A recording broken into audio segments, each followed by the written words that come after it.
আসসালামু আলাইকুম বন্ধুরা, আরএস কিচেনে আরও একবার সকলকে স্বাগত জানাই। আশা করি সকলেই ভালো আছেন, সুস্থ আছেন। আমিও অনেক ভালো আছি আলহামদুলিল্লাহ। আজ নিয়ে এসেছি মুড়ি দিয়ে মিষ্টি রেসিপি। যে মুড়ি ঘরে থেকে নরম হয়ে গেছে, ফেলে দেওয়া ছাড়া আর কিছুই কাজে লাগবে না, সেই মুড়ি দিয়ে দোকানের মতো মিষ্টি কিভাবে বাড়িতে বানাবো সেই রেসিপি আপনাদের সঙ্গে শেয়ার করব। চলুন এবার দেখে নিই। এখানে আমি মুড়ি নিয়েছি আর মুড়িটা কিন্তু নরম হয়ে গেছে, সেটা দেখেই বুঝতে পারছেন। এই মুড়িটা আমি একটু কড়াইয়ের মধ্যে নিয়ে নিলাম। এবার হালকা করে ভেজে নেব আর গ্যাসের ফ্লেমটা পুরোপুরি লোতে থাকবে। মুড়িগুলো ভাজা হয়ে গেছে, এবার একটা থালার মধ্যে ঢেলে একটু ঠান্ডা করে নেব। ঠান্ডা করে একটু গুঁড়ো করে নেব, মিক্সিং বলে গুঁড়ো করে নিয়ে এবার মুড়িটাকে একটু চেলে নেব।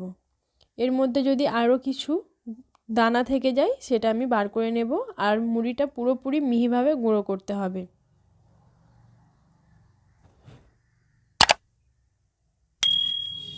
মুড়িটা চালা হয়ে গেছে। এরপরে আমি কড়াইয়ের মধ্যে দুধ দিয়ে দেব। 1 কাপ পরিমাণ দুধ নিয়েছি আর দুধটা আগে থেকেই জাল করে ঘন করে নিয়েছিলাম। এরপর দুধটাকে একটু ভালোভাবে বলক আসা পর্যন্ত অপেক্ষা করব। দুধটা যখন ফুটে এসেছে এর মধ্যে গুঁড়ো করে রাখা মুড়িগুলো দিয়ে দেব। অনবরত নেড়ে নেব, নাহলে আবার তলাতে লেগে যাবে বা দলা পেকে যাবে। খুব ভালোভাবে নেড়ে এটাকে একদম পুরো লো মিডিয়ামে কাজটা করতে হবে। যখন আর কড়াইয়ের মধ্যে লাগবে না, পুরো ছেড়ে ছেড়ে আসছে, তখনই বুঝে নিতে হবে যে ডোটা রেডি হয়ে গেছে। এরপরে এই ডোটা একটা থালার মধ্যে ঢেলে আমি একটু ঠান্ডা করতে দেব।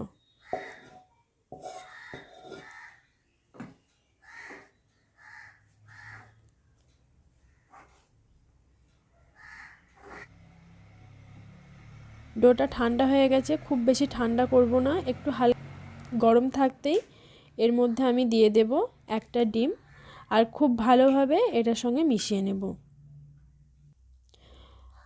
যেহেতু এখানে আমি ছানা ইউজ করছি না, ছানার বদলে এইখানে মুড়ির এই ডোটা ইউজ করছি।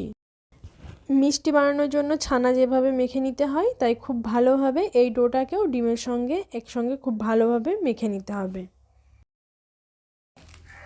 এর মধ্যে আমি দিয়ে দিচ্ছি 2 টেবিল চামচ পরিমাণ গুঁড়ো দুধ।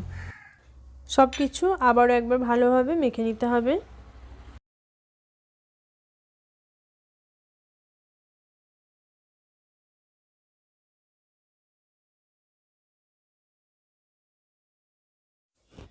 এর মধ্যে আমি দিয়ে দিচ্ছি 2 টেবিল চামচ ঘি। ঘিটা দিয়ে দেব এবং খুব ভালোভাবে মাখিয়ে নেব।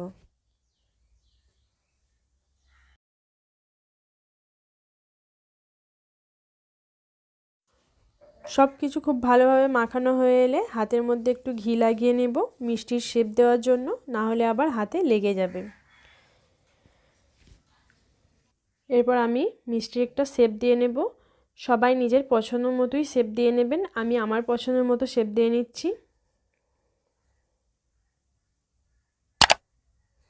একই রকম পদ্ধতিতে আমি বাকি মিষ্টিগুলো বানিয়ে নেব।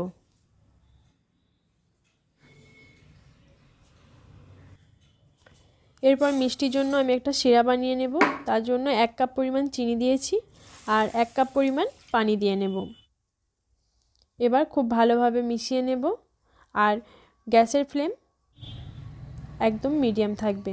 এর মধ্যে দিয়ে দিচ্ছি 3 টুকরো এলাচ। এর ফ্লেভারটা অনেক ভালো আসে এলাচটা দিলে। শিরাটা তৈরি হয়ে গেছে, আমি খুব বেশি ঘন করব না। এভাবে ফুটে এলে আমি এটাকে গ্যাসের ফ্লেম লো দিয়ে আমি ঢাকা দিয়ে রেখে দেব।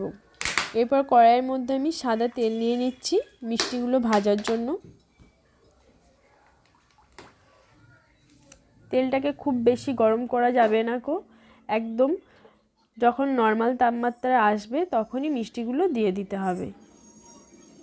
আর গ্যাসের ফ্লেম পুরোপুরি মিডিয়ামে রাখতে হবে। আর নেড়ে চেড়ে মিষ্টিগুলো ভাজার কোনো প্রয়োজন নেই, অটোমেটিক মিষ্টিগুলো নিজে থেকেই ঘুরবে আর ভাজা হয়ে যাবে।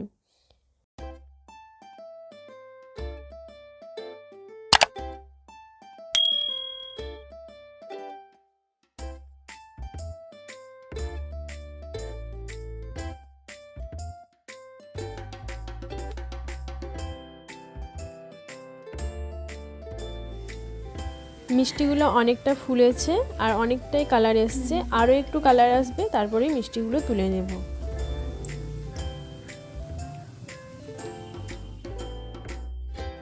মিষ্টিগুলো ভাজা হয়ে গেছে, এবার মিষ্টিগুলোকে আমি তুলে নেব।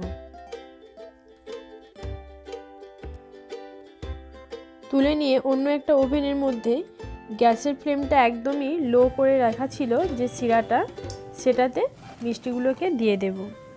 মিষ্টিগুলো তুলে রাখা যাবে না, একদমই ভেজে তোলার পরেই শিরার মধ্যে দিয়ে দিতে হবে।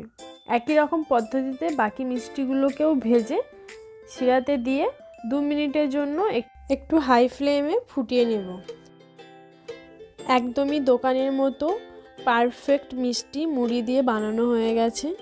যদি এই রেসিপিটা ভালো লাগে অবশ্যই একটি লাইক করবেন। আমার চ্যানেলে নতুন হলে প্লিজ সাবস্ক্রাইব করার অনুরোধ রইল। পাশে থাকা অল নোটিফিকেশান অন করবেন। ভিতরটা অনেক নরম হয়েছে, বাড়িতে অবশ্যই আপনারা ট্রাই করবেন। কেমন হয়েছে সেটা আমাকে কমেন্ট বক্সে জানাবেন। অন্য কোনো রেসিপি দেখার ইচ্ছে হলে সেটা আমাকে কমেন্ট বক্সে জানাতে পারেন।